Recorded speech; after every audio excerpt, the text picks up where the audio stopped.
តែខ្ជិលនៅពេលបានជួបប្រានាងតូចបងរកគំនិតដ៏ឆាកំរិលមានអារម្មណ៍ថាយើងទប់ស្គាល់គ្នាពីម្សិលថ្ងៃនេះបងនឹកដៃជីវ៉ាដើរទៅចូលតាស៊ីវិលគុំក្បែរនាងជំរៀងមន់បាយខំចង់ដៃភ្លេងខ្មែរប្រគំជូនពកគូស្នេហ៍ថ្មីចាំងទុំដឹងលឺញៀនមិនធ្វើសាស័យគេងចូលរោងជ័យបងស្មនដល់ថ្ងៃស្អែក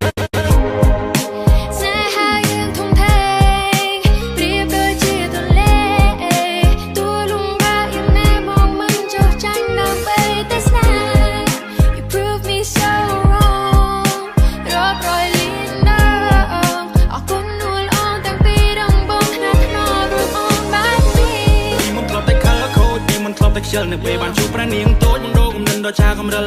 មានអារម្មណ៍ថាយើងទប់ស្គាល់គ្នាពីម្សិលថ្ងៃនេះបងនឹកដៃជីវ៉ាដើរទៅចូលតាស៊ីវិលគុំក្បែរនាងជំរៀងមន់បាយខំចង់ដៃភ្លេងខ្មែរប្រគំជូនពកគូស្នេហ៍ថ្មីចាំងទុំដឹងលឺញៀនមិនធ្វើសាស័យគេងចូលរោងជ័យបងស្មនដល់ថ្ងៃស្អែក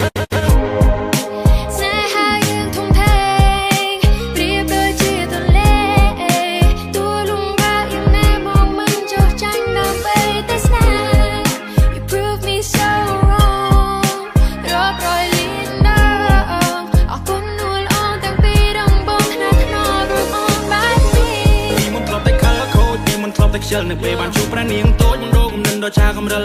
មានអារម្មណ៍ថាយើងទប់ស្គាល់គ្នាពីម្សិលថ្ងៃនេះបងនឹកដៃជីវ៉ាដើរទៅចូលតាស៊ីវិល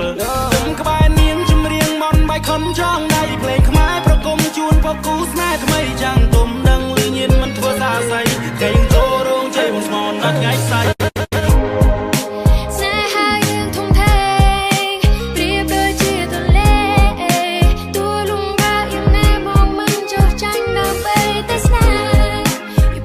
So